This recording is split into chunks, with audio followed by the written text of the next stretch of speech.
We'll just give people a couple of seconds just to click on the it's okay to continue and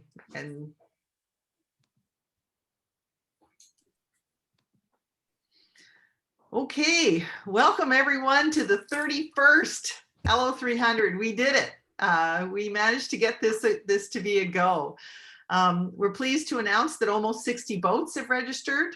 They'll be at the start, and there's five, I think, that are going around twice. So this is quite exciting for all of us. That means that there's probably close to 600 racers on the water this weekend. And although 60 boats is probably the smallest number we've had in a long time, it's still probably the premier race in all of Canada, if not in all the lakes, certainly, if not all of Canada. So I think we should all be proud that we're going out there and that this event is going on. As we all know, this race is getting to the start line of this race is just as much of a challenge as doing the race. And this year is certainly can attest to that. I know everybody was scrambling to get all the paperwork done and get out there. So I think it's wonderful that you have done this. In spite of this, we managed to get boats from Quebec City, which is wonderful. Welcome to you, and also from Kingston. So although there aren't any US boats because we couldn't allow them in because the border's closed, next year we'll get them. But welcome to our distant racers. It's my job always to thank the sponsors. We don't have a long list this year, but still Drive HG has stepped up. So thank you to Drive HG and North, and also Accessibilities. So we're very thankful to the sponsors, and they do make our event a little bit better every year. Sorry about that. The success of the offshore racing is due to all of you, your participation and your help in promoting these events. We have ambassadors at many clubs around the lake, so and they help us with that promotion. And so find out who your ambassador is and thank them for doing this, as we have a list on the website, but you can ask around and we can let you know who they are. Find out who they are, lend them a hand. And if we don't have an ambassador in your club, consider becoming one, and let's let Lure's presence be felt at your club. I want to, it's just really going to be a couple more things. I want to thank our committee. As you can imagine, we didn't even know we were racing about 3 weeks ago, and it was like the committee's been sitting on idle for 2 years, just sitting on idle, and then all of a sudden, poof, we were racing, and it was absolutely a crazy thing to do. We had to change the course, we had to change the process, we had to do all this stuff. So a special thanks goes out to all of the committee, that we had like one meeting after another and phone calls, and so thanks to all. But I want to give a very special thank to Nancy Wolf. She is our new registrar, and she's the one that's been dealing with all of you guys with all of the online submissions, and I really hope she recovers very quickly, because the Susan Hood is coming up and she's going to have to do this all over again. So don't give her a hard time. Nancy's a wonderful person, and she's done a great job, and kudos to her. Finally, I'm going to introduce Mark Searle. Mark Searle is the PCYC Commodore, and he's racing with us this year, as he does for many, many years in the past, of course. Most of you know Mark. His boat name is Jersey Girl, and I'm sure, Mark, there's a big target on your back. So good luck in the race, and I welcome Mark to say a few words. Well, welcome everyone. Thank you, Monica. And first of all, kudos to the committee. I've been on most of the committee meetings, and I can attest to the fact, while I've been mainly just sort of trying to give some sage advice and club perspective, the work of all the others on the committee has been Herculean. As I say, it's been a blank canvas up until about 2 weeks ago. So we had about, I don't know, what do you say, about 6 scenarios of what could happen, what might happen, and everything else. So it was very volatile.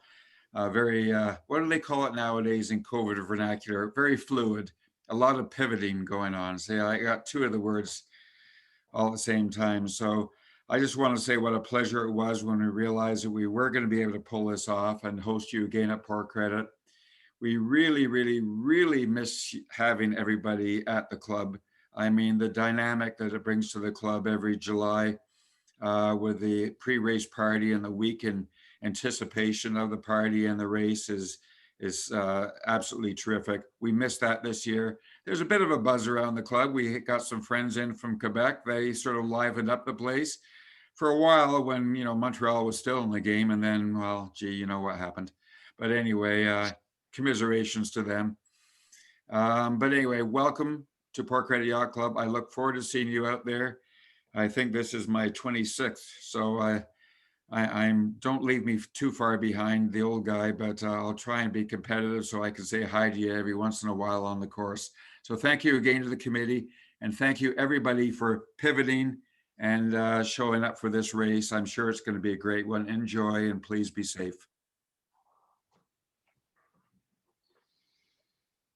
That's it. Now it's Graham.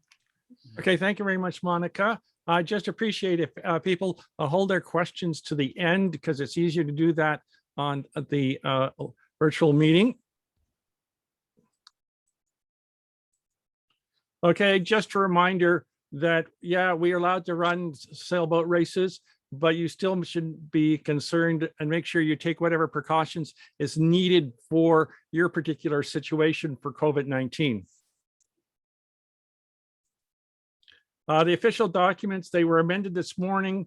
One, to make sure that there was a typo fixed in the starting sequence. The other one was to put in the email address where you submit your logs, because you do not have to go into Port Credit this year. And the other one was to make sure that it was explicitly clear that US waters are an obstruction and an exclusion zone. The other thing is safety is important. Once your tractor, and you can, the SIs have been written, so you do have open communication, so you can set up periodic check-ins with family, friends, or whatever. Once your tracker is picked up, we're considering that you're racing until you tell us that you're not, as part of your submitting your post race check-in with the log, or part of the withdrawal, or if you suddenly decide not to start tomorrow, you have to let us know that you're not going to be starting. So right now you consider that you're starting to racing. The other point is that under the fundamental rules, a boater or competitor shall give all possible help to any person or vessel in distress. That is not just competitor, that's anyone. Redress is available to those who provide help, so you can get your time corrected, and you can actually be penalized if you don't assist, and you could have. The other thing is, because of the new process, hopefully everybody has picked up their tracker. But if you haven't and you still participate, then we'll protest you for not picking up the tracker. See notice of race 4.9. I think everybody's picked up their tracker, so that's not going to be an issue. Thank you very much. YB trackers, make sure that they're in a position on your boat so that it has clear visibility to the satellites. Otherwise, you may get not get all be tracked properly. Also, remember to return your tracker by the deadline during PCYC business hours. Otherwise, you get to pay for it. The other thing is that if you need to make a distress call, you can, and you have a DSC radio, all you have to do is hit the little red button, and then the Coast Guard can triangulate you. And the Canadian and US Coast Guards can pick up signals from 5-watt radios on anywhere on the lake, and some of them now are DSC capable. But that's your primary way of issuing a distress signal. But after that, and if there's time, you can generate an alert from the YB tracker, take the tracker out of the pouch, hold down the red button for 5 seconds, and make sure that the unit has clear visibility to the sky. And we'll get an alert that the tracker has been set off. The start will be under RRS 26.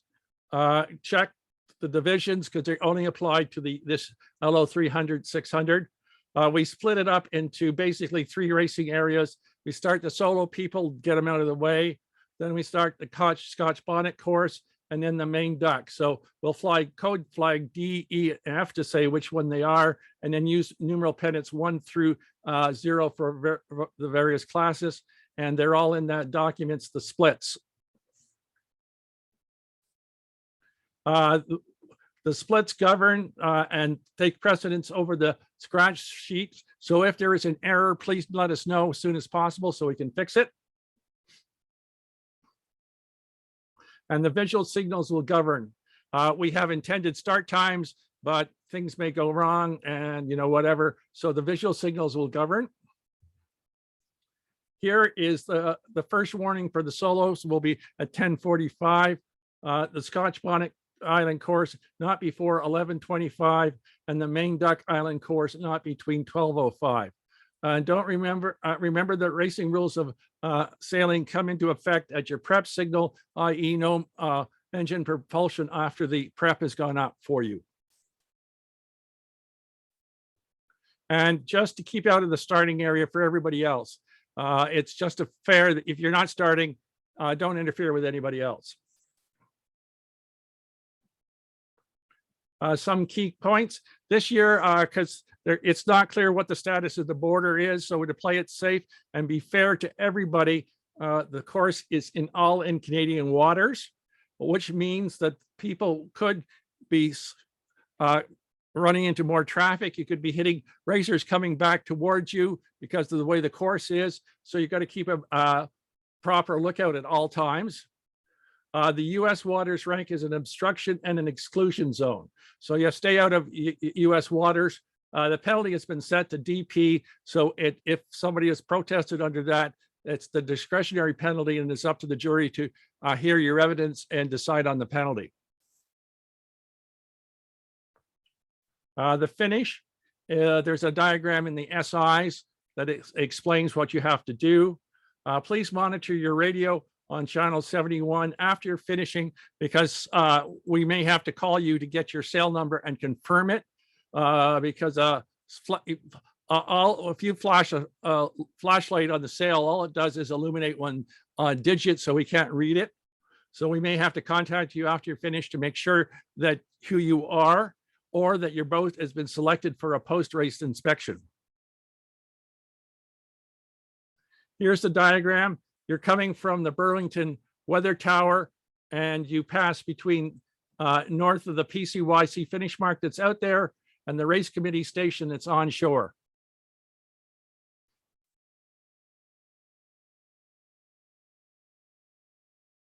The marks are per the SI, and the PC finish mark is in place. So when you're nearby, and it's near the start area, so you can go get your own GPS fix for it.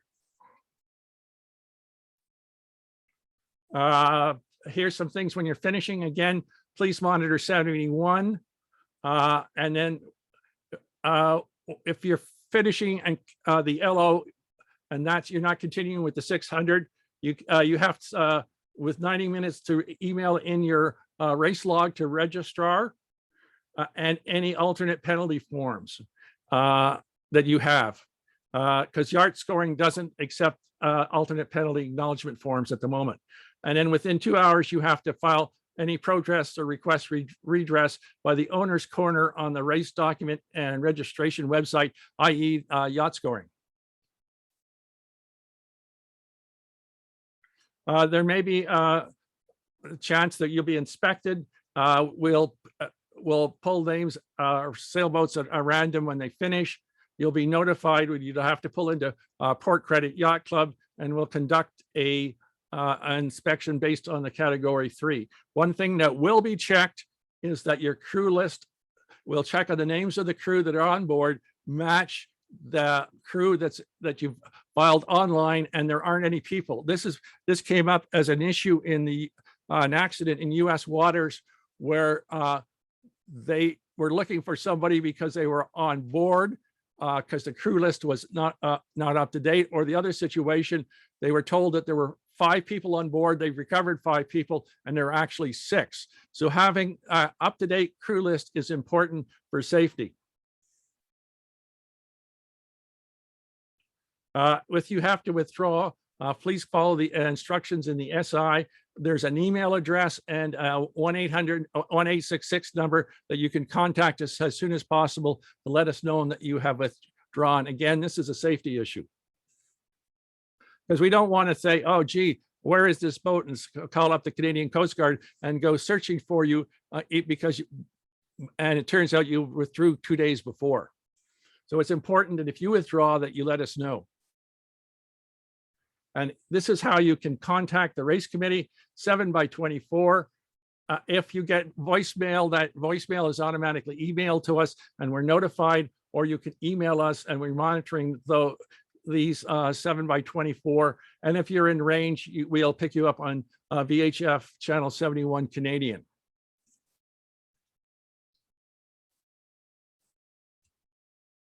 That's it. Are there any questions?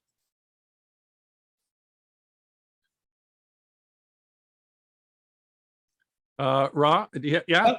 Yeah, one quick question. It said something somewhere about you flying a race flag. We didn't get chance to get them, so don't worry All about right. that. That's what I thought. Okay. I have a question. Mhm. It's Kathy Timmis, Catbird. On the skipper's page on the yacht scoring, it says check-in, and on my page, it says it's incomplete. That's being processed right now. 'Cause- Okay, fine.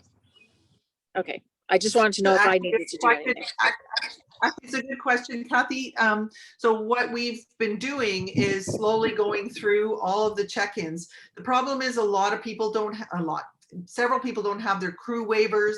They don't have emergency contact information on there. So Nancy is currently now going through, after this meeting, going through everything and checking everything in quite detail. She will be calling people if there's something serious. So that's probably why I think there might be some minor things that you guys, I think she spoke to Gord, but there's other people. She did.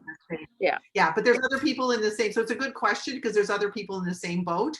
Yeah. So if you don't have a check-in, she could maybe not have gotten to you yet, or there may be things like the crew waiver, or like I said, emergency contact information, which is actually very, very important because we need to be able to contact somebody on shore who knows you, who knows who you are on the boat. So that was it. Okay, thanks. Okay, any other questions? There's a question here from Corey. Is the rum raffle delayed until next year? Yep. We're gonna have double rum next year, Corey. Double rum. And to encourage you to make sure you get your paperwork in time, we are looking at having rum draws for all the people who have got their paperwork by the deadline. Yeah, I figured a carrot was better than a stick. So So when you should be able to from Kim, you should be able to email a picture of it to us. So all you have to do is photo it on your smartphone and email it to us. Great. Thanks, Graham. Okay, that's all we're looking for. Okay, so what happens is start times.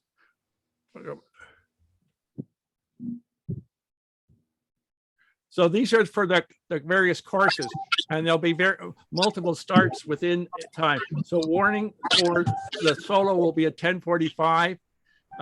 Anybody on the Scotch bonnet course, the first warning will not be before 11:25, and anybody on the main duck course, it will not be before 12:05.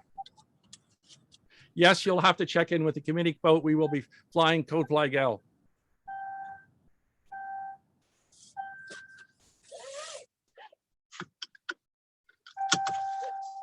Anything out, Mark? Somebody else have a question? Yes, Yeah, go ahead. I'd really like to thank everybody for getting this together. It's wonderful. Okay, thank you very much, Ken. Any other questions? As soon as Zoom has converted this recording, we'll post it on our YouTube channel, and there'll be a link to it from the other links on yacht scoring, and the copy of the presentation material will also be posted. I have a question. Yep. Yeah, do we have to register by VHF at the race committee before the race? No, not by VHF. You have to sail by the boat. Okay, Check-ins, check-ins by VHF are not accepted. Thank you. Okay, anything else? Going once? Going twice? Going 3 times? Back to you, Okay. Monica. Oh, Yes, is there a that's weather brief? Oh, no, unfortunately, because of COVID, Ron Bianchi wasn't be able to be with us tonight, so there's no weather briefing. Yeah, I'm sorry, you're gonna have to do windy or whatever else you do. So good luck on the weather. So anyway, I want to wish everybody a great race. Enjoy yourselves. Mostly sail fast and sail safe. And we look forward to another great season this year, but an even better one next year. So take care, everyone. Thank you. Thank you. Thank See ya, you. Mark. Thank you. Thank you. Thanks all. Well, I got your text. What's this meeting about? I've resigned from